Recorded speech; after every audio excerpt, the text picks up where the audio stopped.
You wanted to buy me food produce so I can prepare food for you. So I bought you some food. Now cook it and make me something. Do we have a joint account? If I bought you a Rolex, I don't think you'd like it. I'd look for the receipt straight away. Hello there guys, I am Patricia Bright and you are over here on The Break, where we are providing you the tools you need to learn, grow and navigate life like a boss and make money move in the process. And we are here today with Michael, my husband. Nice to see you over here. Your first time over here. And I'd like to say this video is sponsored by Squarespace. From websites and online stores to marketing and analytics, Squarespace is an all-in-one platform where you can build a beautiful online presence and build your own business. Okay, so today we wanted to talk about how we manage our finances as a couple. And I really feel like we're in a position where we've been through it, right? Yeah, we've been through it. I think we started right at the bottom in kind of like broke students. Yeah, broke students together. And now we're not, which is great. Less broke students of life. Yeah. And still married. And I do feel like it's really important for people to, before they even get in a relationship, is to understand where both people stand when it comes to their finances or how they manage finances or even their relationship towards finances and those kind of things. We've gone from like having basically not thinking about money at all, or just thinking about money as in who's buying the chicken and chips this week. Or where can we get that free meal from? Yeah, exactly. To like how do we invest our money and how do we purchase properties? And buying properties and stocks and things like that. So it's quite a journey from start to where we are now. Probably good to share that. Yeah. Good things and mistakes we've made and so on. Yeah. So our backstory is started as students, and so we were both broke together. This is a great place to start. And I think we both had the same mindset towards working and money, because I feel like even though we were from I was a bit more stingy. Yeah, you didn't like to spend money on anything. I used to buy you groceries though. He did used to buy me groceries a lot. I used to buy you chicken and rice and you'd cook for me. Yeah, you bought groceries because I was preparing the food. Yeah. That's why you bought it. Although we were from quite different backgrounds, I think we both had quite similar mindsets, which was frugality. I think Michael came from a relatively frugal background, and I also came from a frugal background. Michael's situation, he was driving around in a banged up Peugeot. Ooh. Yeah. Can we talk about that a little bit? When we met, I had what can only be described as a shed on wheels. You basically heard it before you saw it. You used to use your hand to pull up the window. I had to open the door and get out of the car to pull the window up from both sides because it didn't work and the wires were poking out the bottom. Yeah, you know, that was like the main thing that attracted me to you. One car was better than no car anyway. True. I think that what I saw was that he was someone who was also a really good hard worker as well. Michael wasn't broke, but he acted broke. You know, I don't think we really thought about money that much in those days. No, but what I did notice that you worked a lot. You were keen to work a lot, and you didn't have any student loan. You didn't have any rental arrears, and you didn't have any debt. So and I wanted to buy a house quite young. Yeah, and at 24, Michael purchased his first property. So I think fundamentally we were very similar in our mindsets in relation to work hard, don't waste money. Although I do like to buy lavish things. Much less then though. Michael wouldn't even go to H&M. He'd rather go to a charity shop or find something in a skip. True story here. Slight segue. I don't want to go off on too much of a tangent, but we did I think I was about 19, 20 at the time, and Patricia had had enough of seeing me in the same tatty clothes. So she did a clothes shop for me. I didn't ask her to. She just said, "Oh, Mike, I bought you some stuff." I nearly cried. She spent probably about, I don't know, 100 quid. Maybe 100 quid, 80 quid, 100 quid. And I was literally lost for words at like how kind and generous this girl was, because I didn't spend money on myself or anything. I don't know why. He had money in the bank. He had a car. He had a job. There was nothing wrong. I was trying to get a mortgage. Okay, fine. Anyway. I was trying to get a mortgage. I was hoping that my, charm would be enough to keep you rather than my clothing. Yeah, no, and it did. I think that was very valuable for us. Sorry, I think we're going into like quite a personal tangent, but I think what we want you to recognize is that we understood where both of us wanted to get to. So like thinking back to the earlier days when we were first together or when we were like students or whatever, we thought about money personally, but we didn't really talk about it properly ourselves. No. Obviously we were not single, but we didn't have any we didn't live in the same place. No. We didn't have any shared bills or anything like that. So we kind of had a rough idea, okay, you're doing this, I'm doing this, but it was never something we really thought about that much. No. Like if we went out to the cinema or something, I'd be like, oh, I'll pay, or something like that. Yeah. It wasn't really a big deal. No. And I think when you're quite young, you don't really talk about finances that much. Not in a serious way. Not in a 'cause you don't serious have way. It big wasn't expenses something that we either. did. Yeah. But we did get to the place where, one, we wanted to pay for a wedding. And so that was something where we were yeah, both true. saving up for and both contributed to. And then we also ended up saving together for our mortgages. Jumping forward a lot of years, as things have gone together, and obviously we moved in together, so we have a shared expenses like our home, our bills and stuff like that. Then obviously we start to talk about money more and plan more about it because we kind of have to. You do have to. And obviously we're married, so therefore what decisions we make about money impact the other person more. And then obviously with the kids, so you kind of realize that actually there's a lot more going on. There's a lot more like waiting on your decisions. Yeah. So and they say that within relationship, like the number one reasons why relationships fail is actually because of finances. We thought the best way to tell you more about how we make this work was via a number of questions. But before we get into these questions, I want to talk a little bit about Squarespace. Now, as I mentioned earlier, Squarespace is an amazing all-in-one platform where you can do so many things when it comes to building a website, marketing and building a business, having analytics, running campaigns, and even selling products. We're talking about money right now, and this channel is all about, building and managing your finances. But we are in a great opportunity nowadays where you can create your own business online. But normally this would start with an excellent website. And I know a lot of people feel like it isn't possible for them to do that, but you can. Squarespace is a very simple and easy tool for anybody to use. Whether you're an artist and you want to market your services, whether you're a photographer, they have great opportunity for a gallery. If you have a product that you want to sell, there is the option for e-commerce.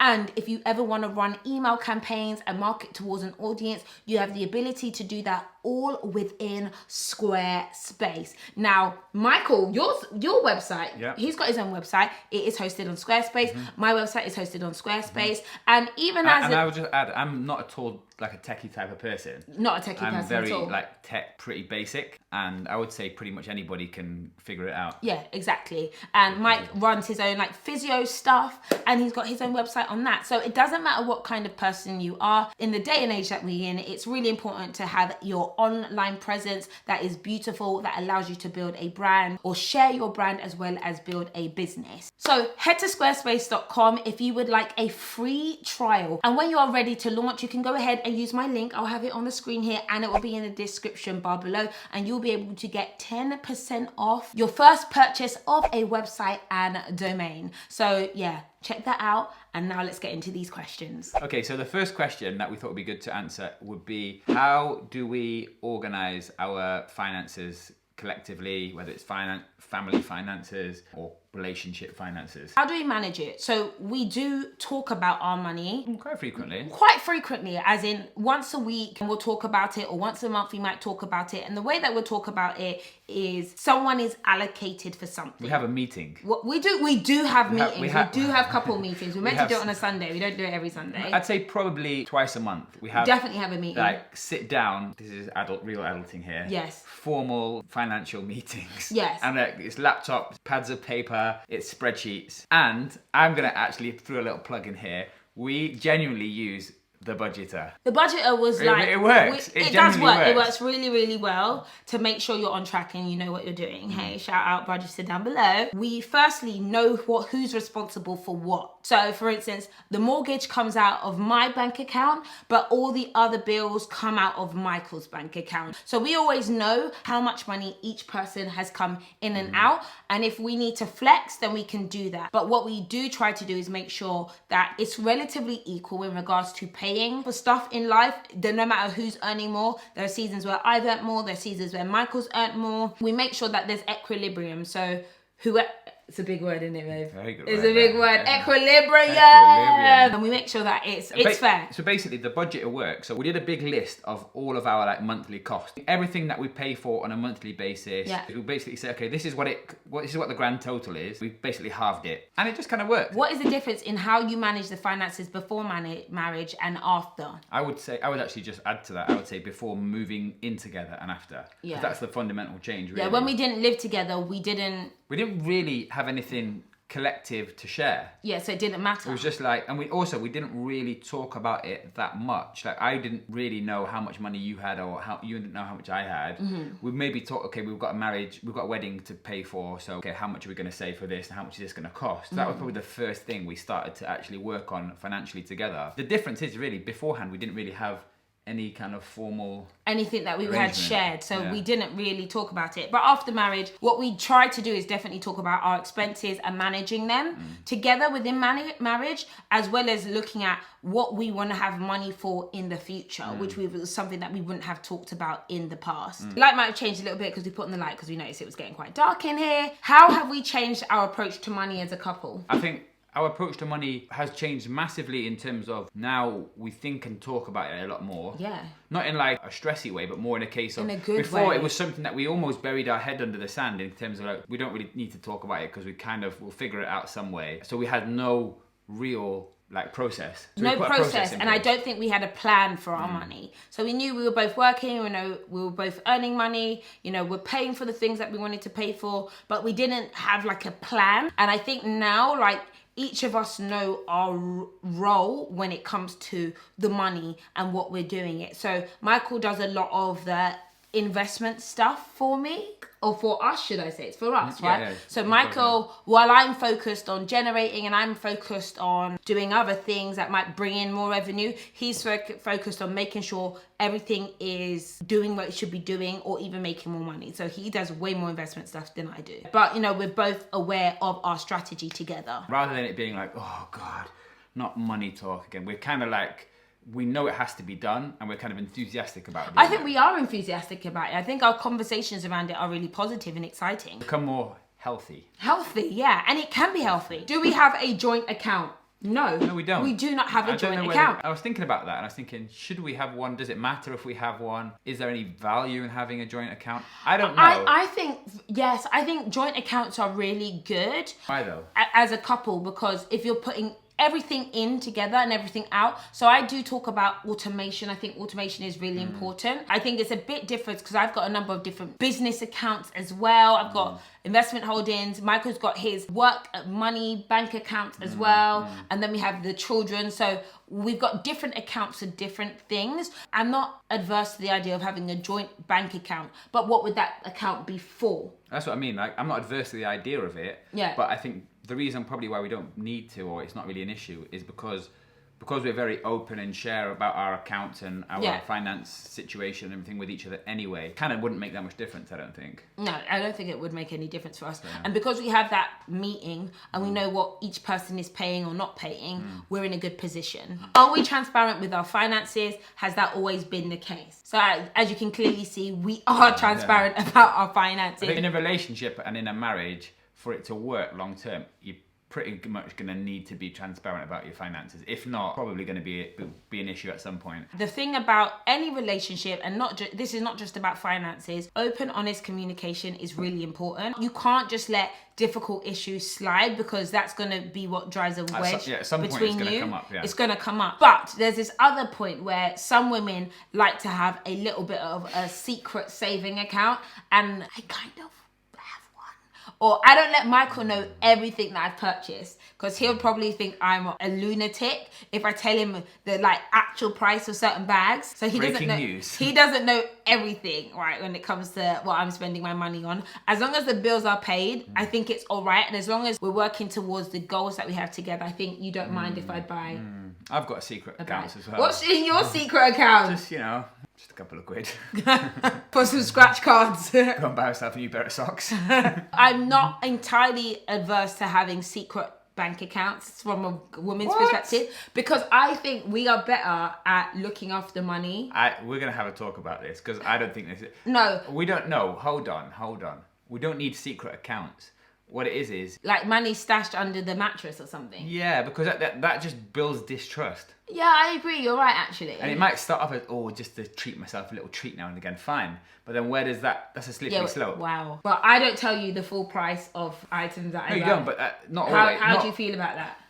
Not always, but I think the reason why... If he knew the price of lipstick nowadays. No, the reason why, this is the genuine answer to this, the reason why it's not an issue is because sometimes you'll make purchases that I don't necessarily know the full details of, even some relatively expensive ones. But the reason why it's not an issue is because A, I know and trust that it's within our affordability. Mm-hmm. B, it's not overextending beyond what we can. It's not like you're going out and you're buying a helicopter or something, or a Rolls Royce or something crazy like that. Fine. You might buy a bag that's like a bit more expensive than I think we're necessary to spend, but it's not outside of your affordability or budget. Yeah, true. So what am I going to do? Deny you every kind of fun or enjoyment? Okay, so I can keep buying bags then.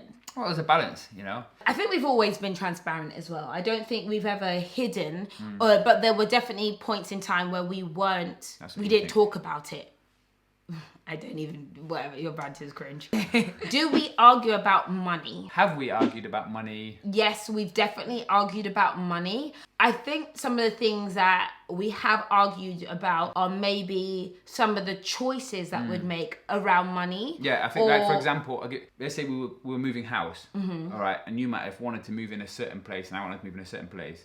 Yeah. So you might say it's argument about money, but it's kind of an argument about money. It's not the money, yeah. It's about the price of something. Or what you want to do with the money. Yeah. Or you might have wanted to invest in a certain thing, and I might be thinking, oh, but I want to look at this, so you wanted to do that. So it's kind of like, I don't know how you class it as an argument / disagreement. We probably don't argue that much because we're very transparent. But I think that we've definitely had strong conversations about, I would even say, career and financial choices. So it's not like, oh my gosh, you spent so much money on something, but there might be like a discussion about, well, how much time are you going to commit to this, or how are you going to make more, or how are you going to change the way you're living? Is this the right choice? Is spending this much on something a good idea? Yeah. Yes. Yeah, that one happens. That does happen. So yes, have we had arguments about money? Yes, but it's not really about the money. I think it's more about the financial decisions versus the you haven't given me enough money or something like that. And I think probably the reasons why our financial arguments / disagreements haven't been that bad are A, because we've generally lived according to our means. You know, what do they say? Cut your cloth or whatever. So when we didn't have that much money, we weren't trying to live beyond that. We were kind of like living within that realm. And then as we've obviously moved up a little bit as the years have gone by, we're still kind of within our kind of affordability, and also the fact that we're very open and talk about it and share, obviously transparent with it, so that kind of probably avoids the arguments. Do you think money is important in a relationship? Yes. In regards to being open and honest, probably trying to make sure that you're aligned in what you require out of life. When we say money, it's not just money, it's like lifestyle. Money allows you to do certain things. So you want to make sure that you both want to do the same kind of things. So for me, I say that, well, what does money or finances give me the ability to? I want to go on nice holidays, you know? I want to live mortgage free. I want to have a nice house. I want to drive a decent car. I don't need a Bentley, but you know, those kind of things. I want to buy a handbag. Are you happy with that as a lifestyle choice? Is that something you can live with? Because I agree with you. I think be part of. Exactly. So in terms of the relationship thing, it's not about, oh, you need to have X amount of money for it to be a good relationship. It's more a case of what matters to you most with money wise. Is it that you're really into security and long-term stability, or are you someone who's a bit more frivolous and likes to live in the moment, or are you somebody who likes to spend? Can you have two frivolous people in a relationship? I mean, I guess you can if they can afford it. True. And also, if you don't mind living with that uncertainty. That's what I'm saying. Like, it's probably important to establish relatively early on, financially, what kind of a person is your partner, and is that something you're cool with, and can you work together on that? So, and is that going to be balanced as well? Yeah, exactly. So I'd say it is important from that aspect, because some people need stability and security and financial steadiness and be cautious and frugal. and that's fine. But some people want to really enjoy it and live in the moment. So I think that being said, it's not necessarily about the money, but it's about the lifestyle. Are you both wanting the same desire from a life perspective, and do you have an idea of what that might cost? And are you both willing to put the work in to do that? And I think that is where it is. Like, if I say I want a mortgage-free house, a Bentley, kids in private school, that's going to require a certain high level of work. I'm not doing it on my own. Are you doing it with me, sir? And also, Right? also the decisions when you get to a relationship, especially, it's probably more so important, it has more of an impact when you live together. The decisions one person makes will directly impact the other person. So if you're thinking, oh, we want to get a mortgage or move to a house, and we need to save X amount of money, and then one person's going off and blowing the money and spending it all the time and going out drinking and so on and so forth. It's not working towards a common good. Then you're not aligned in that way. Exactly, So yeah. I would say you probably have to have the same, at least agreed approach to it. Yeah. Do we ask the other person before making any expensive purchases? Yeah, kind of. I'd say so. It's not ask as if, please can I buy some new shoes? Oliver Twist. It's more a case of, I'm thinking about spending this, is it a good idea? And we'll just come to an agreement in terms of, does it make sense for us? But what happens when we disagree?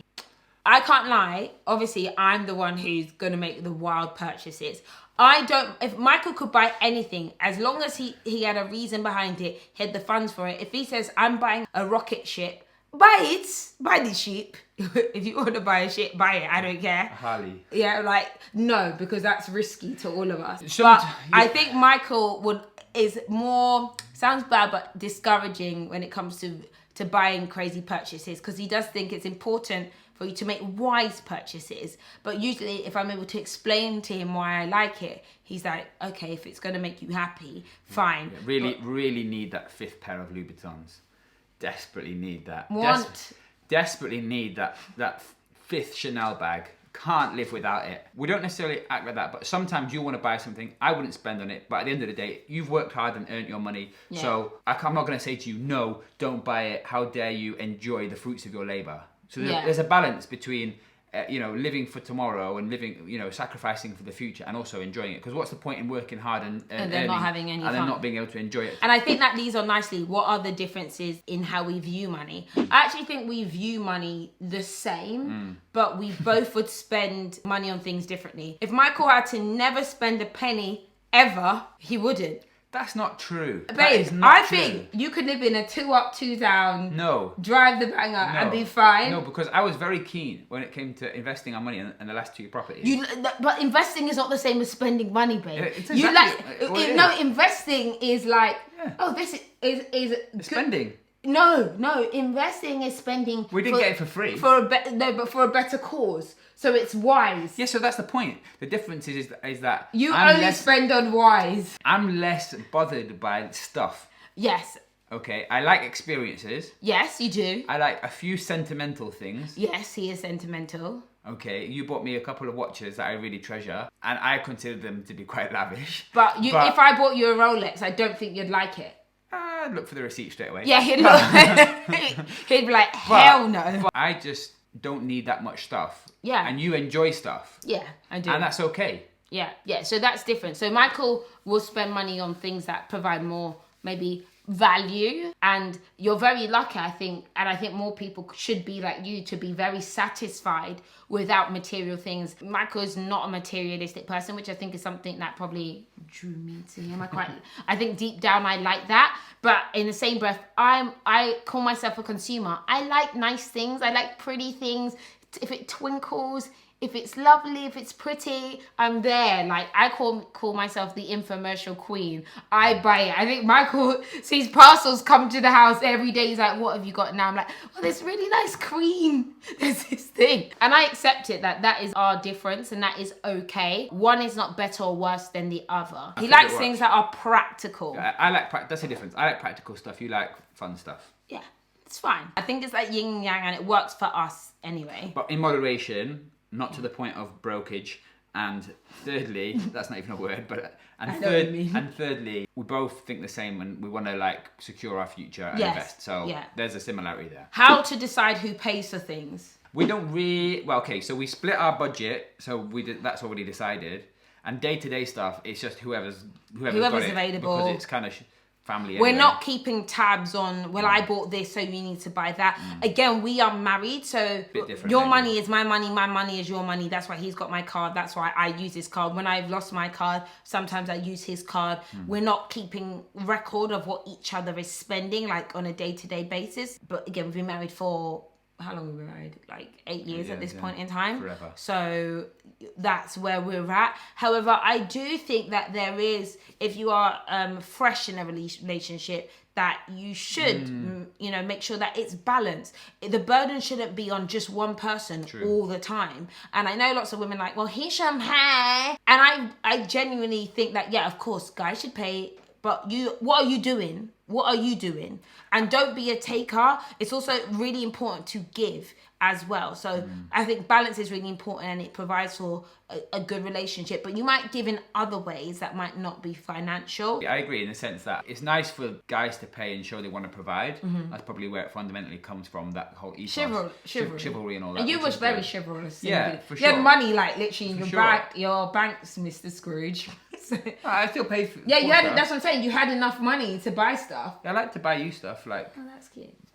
rice. You could buy me food produce so I can prepare I could then eat food it. for you. So I bought you some food. Now cook it and make me something. But I think in the early days, it's important to like have some understanding about that. And it's not good for one side to drain the other side or be a burden. I agree. It's definitely. nice to provide, and it's nice for, as a guy, for me personally, I like to provide, and like, maybe it's a pride thing, but to show that you can buy stuff and chivalry and all that kind of thing. Yeah, overall, I think just be fair. Just be fair. Yeah. Okay, and what are our financial goals? So this is things that we do discuss. What do you think my number one priority is from a financial perspective? And I want to see if you've got it right. To be a billionaire. Oh, yeah. Yes, billionaire. But No, I think is there anything particular that you know that I want to have money for? the kids. Yeah. There we go. My number one priority is making sure that I've got money set aside for the kids when it comes to schooling and education and any other things that they need. That's my priority. And then what's another one? Security, well, in terms of house. Yeah, you home. You want a home. So those are the two basic. I suppose that's probably like most people fairly basic things. You want to be able to secure where you live and have a place to stay, and to provide for either yourself or anybody who depends on you. Yeah. But aims, I think our aims, broadly speaking, would be I would go like this. We would want to try and be smart with our money, make money, invest that money so that we can have more sustainable, longer term income. That's not, And freedom as well. that freedom provides, to do things and that that's we the whole want point, to so do. we can have more freedom. And that's part of the reason why I'm not that fussed about spending too much on like investing and so on, is because it gives the opportunity to have freedom for choice. Because that's the fundamental thing. I don't want that much stuff. I just want choice and freedom to decide with time and whatever, where I go and what I do. And whatever location you And want where to be you want to in be as and all well. the rest of it. Yeah, So I think we agree on that. And what was the other goal? To be able to provide for those And then also, who are in need. So that might be other family members or even, people we connect with as well. So Give back kind of yeah, thing, I isn't think it? those are our main financial goals. And we like to try and sacrifice now, but knowing in the long run and even on the journey that we can enjoy and have a bit more freedom, and we do now have a little bit more flexibility. Wait, this is the advice section for couples. Honest and transparent. That's Don't be embarrassed about what you do or don't earn. And what I always say is that, like, where you are today doesn't Not have to where be you're where gonna be, you yeah. are tomorrow. We were fully broke, mate. I would have Michael park his car like 4 rows down so that people didn't see us in that car. Where did I get my clothes from? Charity shops. He didn't have to go to charity shops though. Thrifting life. He was thrift gang early. Before thrifting was thrifting. You were thrifting when thrifting was needed. Thrifting. You wasn't even that broke though. I don't know why you acted so broke. He wasn't that broke. It was just that kind of guy. That's right. Okay. Another advice I would say is talk and share with the other person when you're going to make any kind of large purchases or any kind of significant spending that you're going to do, because it shows that you value the impact that it's going to have on potentially the relationship, and you want them to be a part of that. Imagine you're in a relationship with someone and they just suddenly out of the blue go and spend a load of money on something that you didn't think was maybe that important. It makes you feel like they're just thinking about themselves with it and not considering it. That doesn't mean to say you have to get permission, but it means it's like it's worthwhile discussing. Yes. And it just demonstrates the fact that you are like thinking about each other. Talk about it frequently, as we said. So whether you allocate a set meeting, don't wait to talk about finances when something's going wrong in the middle of an argument. Like if it's last Friday of the month, let's go out for dinner and let's talk about our goals or what's going on or do a calculation. And I think that leads on to the next point, which is to use a budgeter. Definitely use her budgeter. Wow, thanks, it's babes. the best in the world on the market for only $1.99. Bargain. But I think, use a budget or a tracker. So basically you can see clearly what your expenses are, who's responsible for what. It leaves less scope for like, oh, but I thought, oh, but you thought, oh, I didn't know. It just makes things nice and clear, and it just lets you know where you stand. And if there's something you need to sort out or something you need to change, then you know where you stand. And I think it's really nice to have that, like, just in clarity. That clarity. And where you're at with things. And also approach any conversations like positively, like with hope and excitement. Like get your man, like, baby boy, let's go. Let's have this chat together. Like you can make it into something if you don't enjoy it. And I'll be honest, I didn't enjoy it very much at the beginning because I feel like there used to be like tension about it. For sure. But I think even if your situation's really crap, all right, and even if you're like struggling, it doesn't really matter because you can be like, well, this is the first steps to how we're going to change that. And this is the path that we're going to take. And then finally, it's to set and agree financial goals and targets and have a plan for what you're saving for. Work together and be honest and transparent and make sure you lot are on the same page. Like if you're not on the same page, like financially and where you want to go, you might not even be on the same page when it comes to a relationship. Yeah. So make sure you know what you're doing, what you want to do, where you want to spend your money. So you feel and like what kind of life you want to live, right? I don't know if people do that, but you talk about your like dreams and visions and what you want. Like, does it match up? Is it equal? If it isn't, so you can make it like you're a team. You're working on it together. A bit cringe, but we'll do it anyway. Team. Team. Yeah. Hands in the middle. Go team. Ultimate cringe warning. Okay guys, that is it. This is our discussion about relationships and finances. I hope you guys enjoyed that. I think it was a little bit light, but I feel like there's some nuggets some good info in there. As well. And I hope you are all doing well. As I mentioned Squarespace earlier on in the video, I'll have a link down below. If you're considering setting up a website, building a business, earning some money, building your brand, do it down below, okay? And you'll get 10% off and the free trial, okay? All right, guys, thank you for watching. I'll see you all later. Bye.